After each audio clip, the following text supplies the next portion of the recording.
the smoothie hit the tile first. Mango and ice exploded across the glossy mall floor as Nina Brooks jerked her arm free, the plastic cup spinning under the fluorescent lights. Gasps rippled through the Saturday crowd. A toddler started crying. Someone muttered, "Whoa. Don't walk away from me, Nina." I can't do this anymore. Let her go. 5 years hadn't dulled it. It still slid under her skin like a blade. Nina's spine locked. Slowly, she turned. Marcus Hale stood 3 feet away, designer shades perched in his perfectly styled hair, one hand gripping the elbow of a tall woman dripping in gold bangles. His smile was sharp, amused, like he'd just stumbled onto free entertainment. "Wow," he said, dragging the word out. "It really is you." Nina swallowed. The air smelled like cinnamon pretzels and fried chicken. The overhead lights hummed. Every sound felt magnified. Marcus. The name tasted old. He laughed, glancing at the woman beside him. "Bianca, this is Nina. Remember? The bookstore girl I told you about." Bianca's eyes scanned Nina from sneakers to cotton sweater to the plain white shopping bag in her hand. Dismissal, polished and practiced. "The little bookstore," Marcus added. Nina forced her shoulders back. "Hi, Marcus. Good to see you. Is it?" He stepped closer, blocking the exit toward the escalators. "Still shopping clearance racks? Or did you upgrade to coupons?" A few teenagers nearby slowed, pretending to scroll on their phones. "I'm just picking something up," Nina said evenly. "Right. Picking something up." He nodded with exaggerated sympathy. "Not everyone levels up. Some people just plateau." Bianca giggled. The words hit exactly where he knew they would. Too simple. No ambition. "You'll never be more than this." Once, those words had hollowed her out. "Not today." "If you'll excuse me," Nina said. Marcus's hand shot out, catching her wrist. Not hard. Just enough. "Wait. What are you doing now? Still shelving paperbacks? Or did you finally get a real job?" Heat flushed up Nina's neck. She pulled her wrist free. "I'm fine, Marcus." "Really fine?" He tilted his head. "Because last time I checked, you didn't have vision. I tried to push you. You just wanted your small, cozy life." The old Nina would have apologized. This Nina just smiled. "I have everything I need." He gestured broadly at the food court, pizza trays, sticky tables, buzzing lights. This is everything? God, I dodged a bullet. A flicker. A crack in her composure. Across the mall, in a private dining suite above a Mediterranean restaurant, Adrian Cole loosened his tie. The deal had closed 30 seconds ago. 7 months of negotiations. $12 million secured. Investors satisfied. His phone buzzed. Driver running late. 15 minutes. Adrian exhaled. 15 minutes meant he'd miss the early sunset. Nina loved sunsets. He stepped into the elevator, descending toward the main level. His mind was already on the velvet box she'd been excited about, something she'd insisted on picking up herself. Then he heard it. "Pretty doesn't equal successful, Nina." Adrian's head snapped toward the food court. That voice, loud, cutting, intentionally humiliating. He moved closer, staying just out of sight behind a column near the smoothie stand. And there she was. His wife. Standing perfectly still while a man leaned into her space. "You could have been somebody," the man said. "But you were scared. You never wanted more." Adrian's jaw tightened. Nina's hands were steady, but he knew her tells. The slight tremor in her thumb. the way her chin lifted when she was holding back. I am somebody, she said quietly. Marcus barked out a laugh. Okay. Let's hear it. What do you do? I don't owe you an explanation. What do you drive? Apartment or house? Bianca crossed her arms, smirking. I'm happy, Nina replied. That's not an answer. It's enough. He leaned closer. Did you marry middle management? Nice little condo? Convince yourself settling equals success? The crowd was growing now. Phones were rising. Adrian felt something hot and protective surge in his chest. But he didn't step forward. Not yet. Because Nina wasn't shrinking. She was steady. If you're invested in what happens to Nina next, the narrator's energy would swell here. Hit subscribe right now, because this confrontation is about to flip in a way Marcus never saw coming. And trust me, you do not want to miss it. Back in the food court, Marcus pointed at her bag. What's that? Discount jewelry? Anniversary gift from the bargain bin? Nina's grip tightened. Tick. She could walk away. She could stay silent. Or she could finally stop letting him define her. You don't know my life, she said. I know enough, Marcus shot back. You were sweet. Comfortable. Predictable. That's not how you win. Bianca added, some people just don't have the hunger. A murmur moved through the crowd. For a second, just a second, Nina felt it. That old humiliation. That old doubt pressing at her ribs. Then she remembered the gallery. The first time she'd met Adrian. She'd been standing alone in front of an abstract painting, midnight blues and fractured gold, arguing with herself about whether the chaos meant freedom or fear. You're seeing something the rest of us aren't, a voice had said beside her. She hadn't looked at his watch. Or his suit. Or the quiet authority in the way people instinctively moved aside for him. She'd just answered honestly. And he'd listened. Not interrupted. Not corrected. Listened. One conversation became coffee. Coffee became dinner. Dinner became partnership. Not because he needed her to be impressive. But because he saw her. Back in the food court, Marcus snapped his fingers in front of her face. Earth to Nina. I was always somebody, she said calmly. You just never looked. His smile faltered for half a second. Adrian saw it. That was enough. He stepped out from behind the column. At the same time, the mall's general manager hurried across the floor, tablet in hand. Mr. Cole, sir, the manager called, slightly breathless. Your private elevator is ready, and your car has been moved to VIP exit access. The words cut through the noise like a blade. Heads turned. Marcus blinked. Adrian didn't look at him. Not yet. He walked straight to Nina and placed his hand gently against the small of her back. The tension left her body instantly. Ready to go, love? He asked softly. Her breath hitched, relief, warmth, quiet victory. Almost, she said. Just ran into an old friend. Adrian's gaze shifted to Marcus for the first time. Measured. Calm. Assessing. Friend, he repeated. Marcus's face drained of color. You're Adrian Cole. Not a question. I am.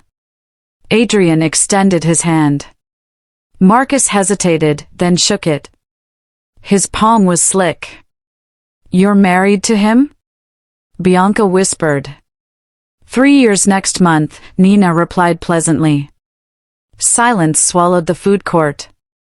Adrian's tone stayed cordial. Controlled. Thank you for keeping my wife company while I finished my meeting. Marcus swallowed. We were just catching up. Nina reached into her bag, pulled out the velvet box. The gold insignia gleamed under fluorescent light. Marcus stared. "That's a Montreux," he breathed. "Those start at—" "I know," Nina said gently, tucking it back inside. Bianca's hand slipped from his arm. The balance of power shifted so fast it felt like the air pressure changed. But Adrian wasn't smiling. Because he'd heard enough before stepping in. And something in Marcus's earlier tone still echoed in his head. "You never wanted to be somebody." Adrian looked at Nina. She didn't need him to rescue her. But he would always stand beside her. Always. "Shall we?" he asked. They turned toward the private elevator. Behind them, Marcus's voice cracked. "Nina, wait." She paused. And that's where everything was about to change. She didn't turn immediately.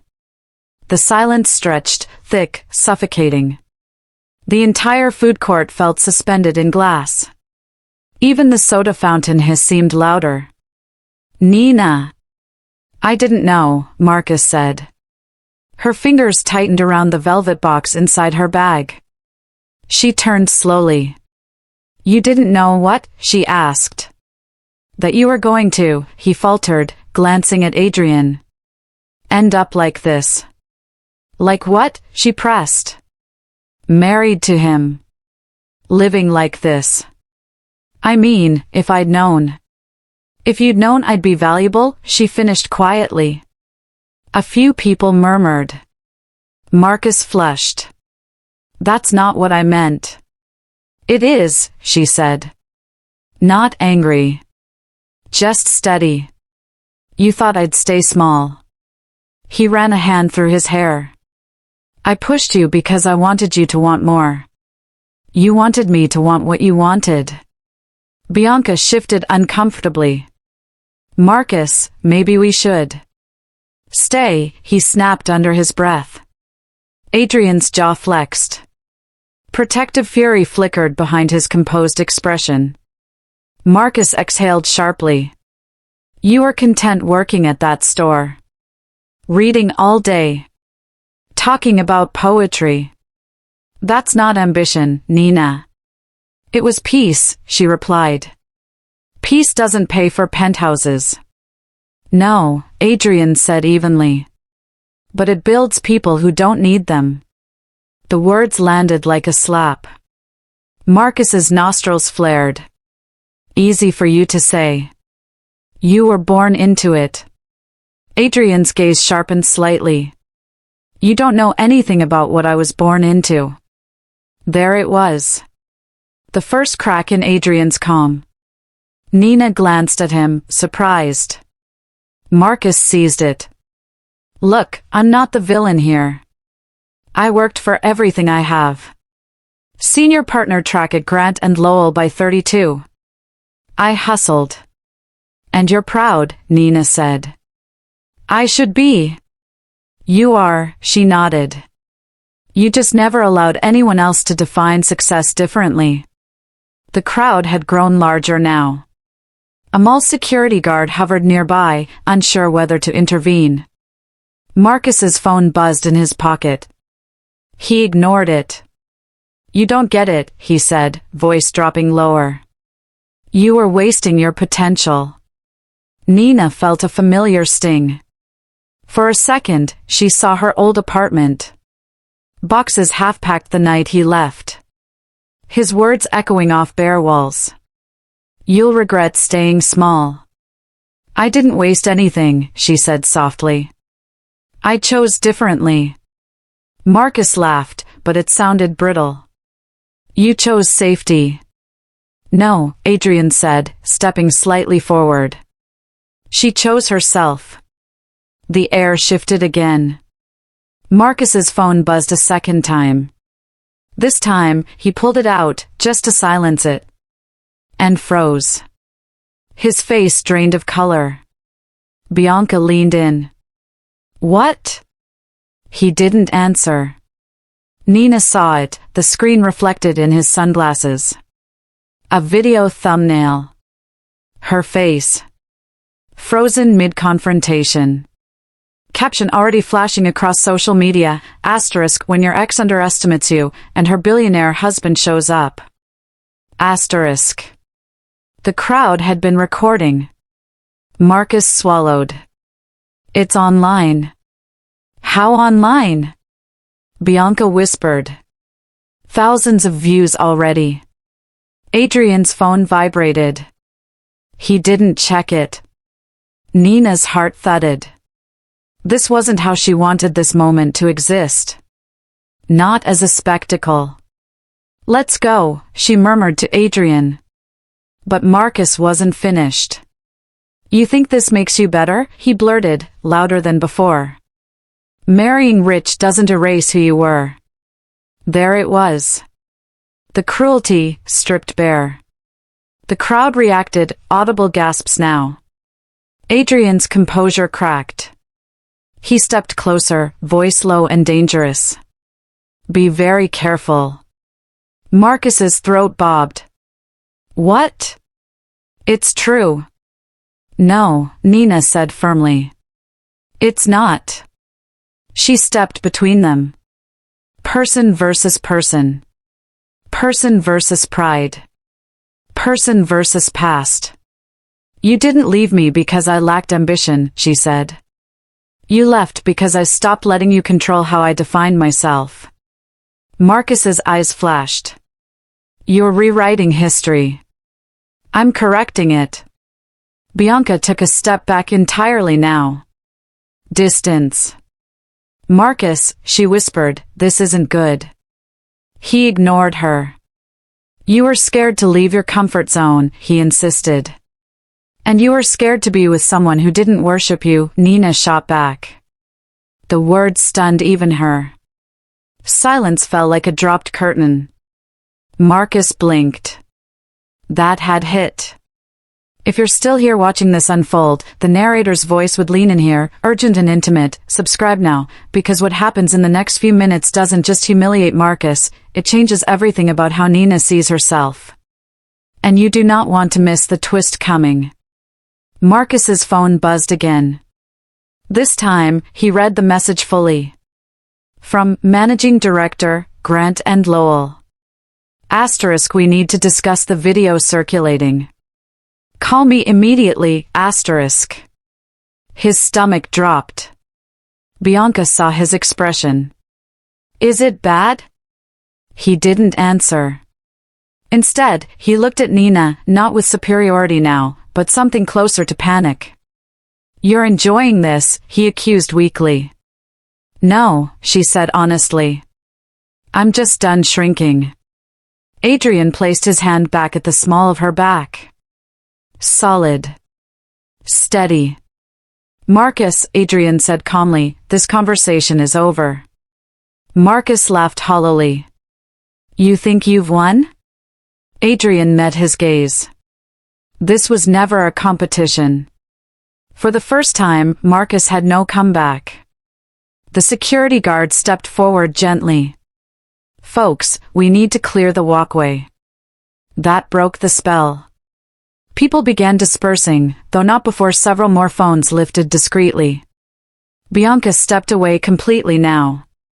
Call me when this dies down, she muttered to Marcus, already tapping her phone for a ride. Bianca. But she was gone. Person versus society. The humiliation shifted sides. Marcus stood alone in the fluorescent glare.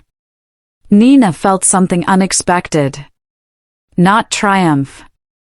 Sadness. Because 5 years ago, she would have begged for his approval. Now she didn't want it at all. She turned toward the elevator again. Wait, Marcus said, quieter this time. She paused once more. I didn't mean to hurt you back then, he said. And for the first time, it sounded almost real. Nina studied his face. There it was. A crack of vulnerability. I know, she said. That startled him more than anger would have. But you did, she added. Adrian's car was waiting downstairs. Adrian's phone vibrated again, this time with calls from PR. He ignored them. Inside the private elevator, the noise of the mall vanished. The doors slid shut with a soft hydraulic whisper. Nina leaned back against the mirrored wall. Her hands began to shake. Not before. Now. Adrian stepped in front of her immediately. "Hey," he said gently. Her composure shattered. Tears spilled silently down her cheeks. He pulled her into his chest. Silent grief. "I thought I was past it," she whispered against his shirt. "I thought his words didn't matter anymore." "They don't," Adrian said. "They did," she corrected. "For a long time." He tilted her chin up. "Then you rebuilt anyway."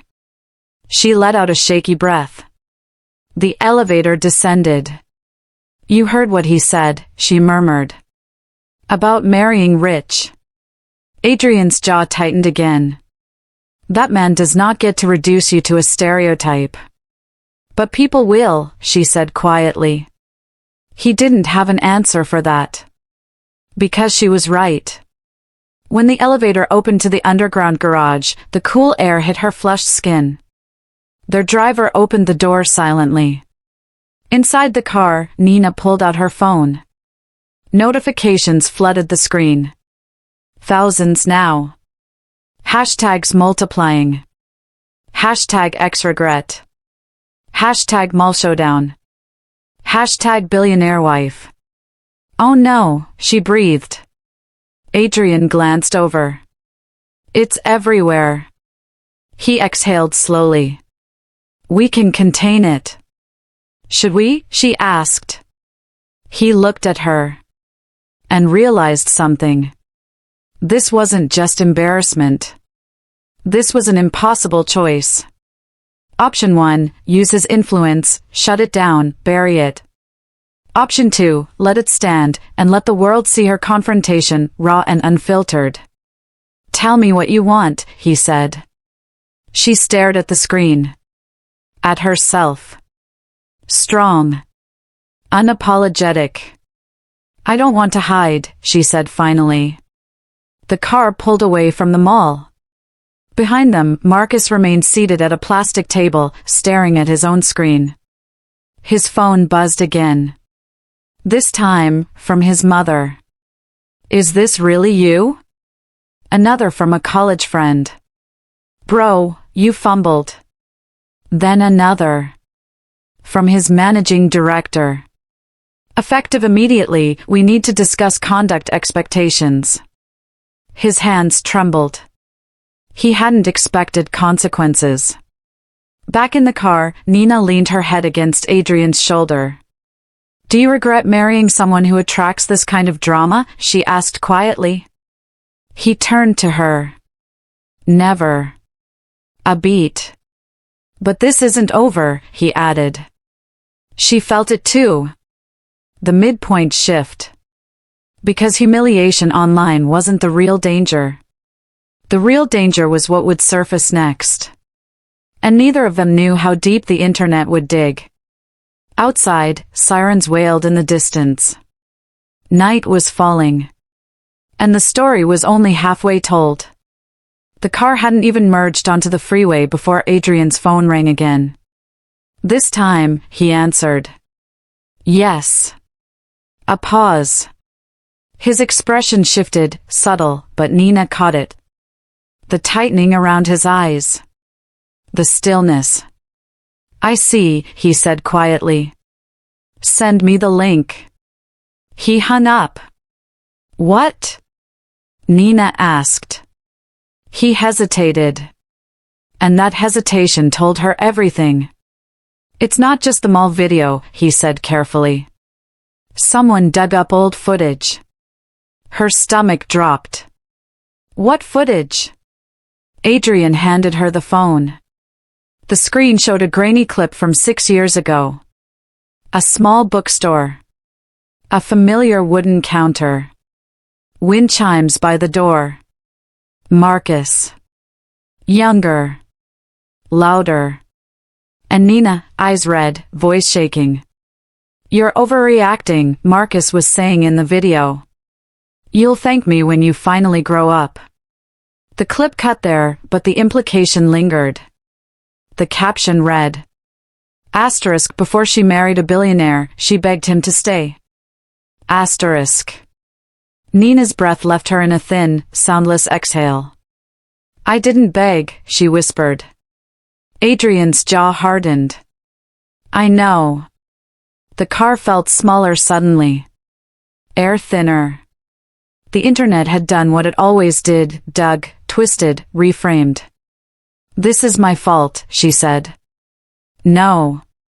If I'd just walked away. He grabbed you. I could've. He humiliated you, Adrian cut in, voice sharper than before. Silence. She stared at the clip again. She remembered that day. The bookstore had been closing. Rain had streaked the windows. Marcus pacing. Her heart breaking quietly, stubbornly. She hadn't begged. She had asked him not to throw away something good. But the internet didn't care about nuance. Adrian's phone buzzed again. PR director, asterisk, we can file a takedown. It'll be aggressive. It will draw attention, asterisk. Tell them to wait, Nina said. Adrian looked at her. Let me think. The car pulled into their gated driveway. Iron bars sliding open with mechanical precision. Inside the house, the lights were warm, golden. Calm. Too calm. Nina walked straight to the kitchen island and set the velvet box down. Her hands trembled again. Adrian approached carefully. Talk to me. She laughed once, short, brittle. You saw it. That's how they'll see me. The girl who needed saving. You didn't need saving. I needed healing, she corrected. There's a difference.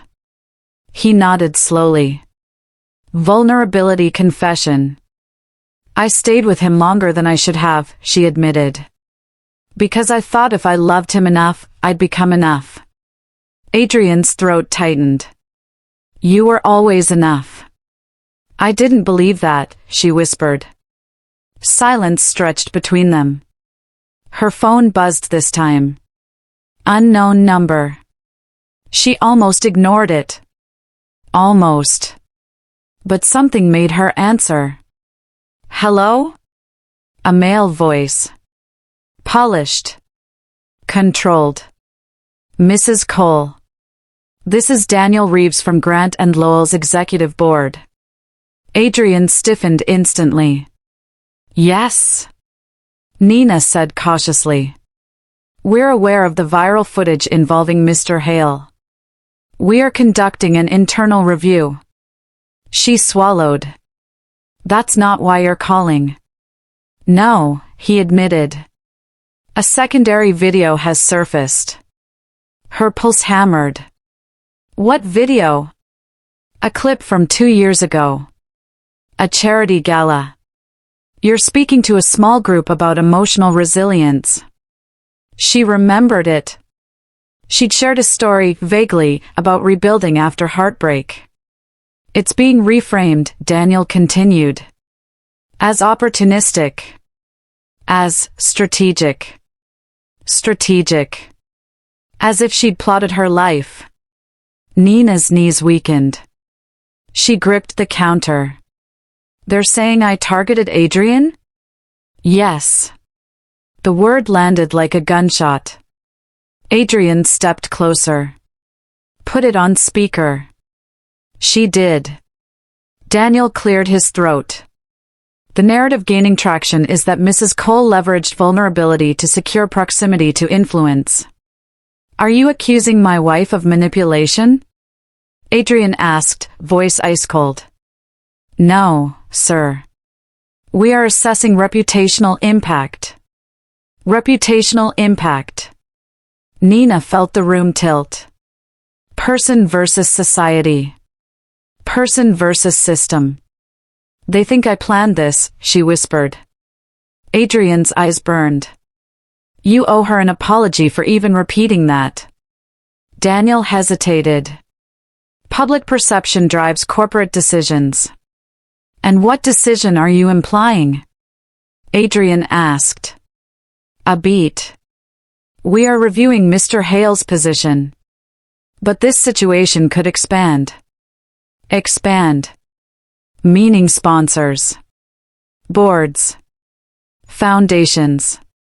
The charities Nina served. Her breath shortened. Thank you for informing us, she said mechanically, and ended the call. The silence that followed was suffocating. Then her phone buzzed again. This time from her oldest friend, Clara. Asterisk, are you okay? The comments are brutal, asterisk. Nina opened social media. She shouldn't have. But she did. Gold digger.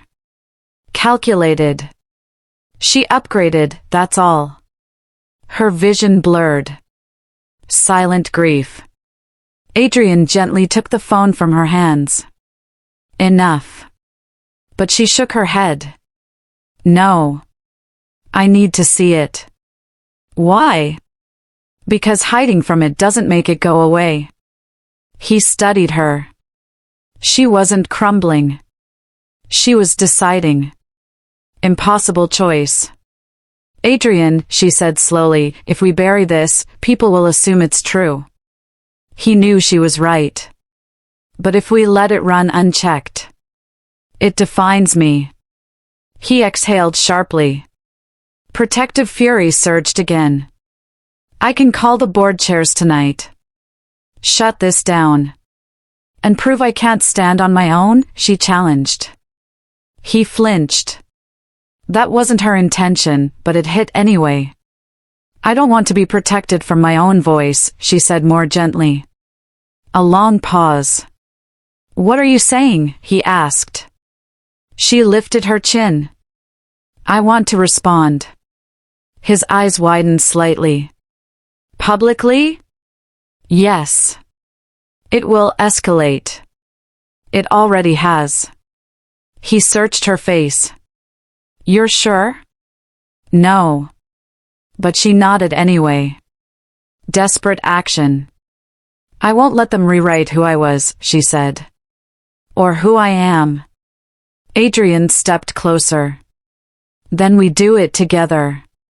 She shook her head softly. No. I do this alone. That hurt him more than he expected. Why? Because if you stand beside me, they'll say you scripted it. A beat.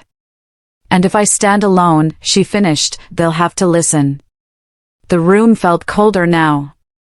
Outside, thunder rolled faintly in the distance. Storm building. Adrian's phone buzzed again. This time he answered immediately. Yes. His expression changed. Not anger. Shock. What do you mean he resigned? Nina's heart stopped. Effective immediately, Adrian repeated slowly. Under investigation? He ended the call. What happened? She demanded. Marcus submitted his resignation. They're citing conduct unbecoming. The words hung heavy. Nina sank onto a chair. This wasn't what she wanted. I didn't want him destroyed, she whispered. You didn't destroy him, Adrian said. He exposed himself. Tears spilled again, but different this time. Not from humiliation. From weight. Because consequences were real. And they rippled outward. Her phone buzzed once more. A message request. From Marcus.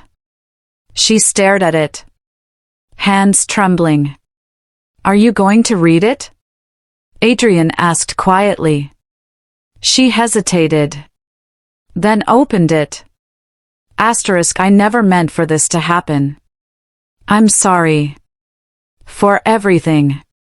I should have seen you. I see you now, asterisk. Her chest ached. Devastating revelation. He saw her now, only when the world did. Too late. She typed. Stopped. Deleted. Typed again. Adrian watched her, saying nothing. Finally, she set the phone down.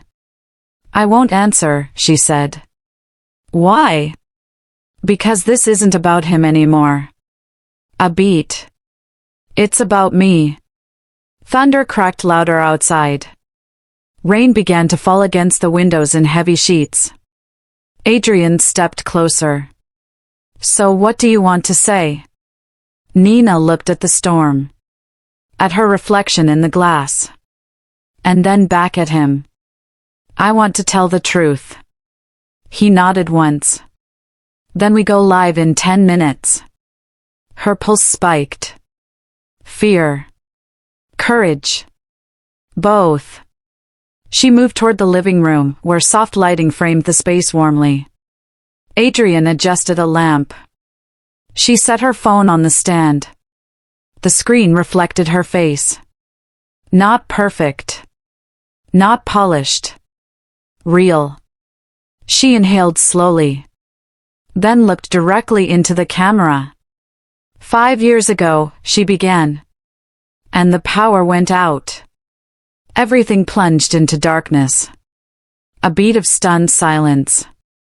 Then emergency backup lights flickered dimly along the hallway. Adrian's head snapped toward the window. The gates outside were still closed. But through the rain, headlights glowed. A car. Parked just beyond the entrance. Engine idling. Nina's breath caught. Do you know who that is? She whispered. Adrian's jaw tightened. No. The headlights didn't move. Just waited. Rain pounding harder now. The storm wasn't just online anymore. And whatever was coming next would change everything.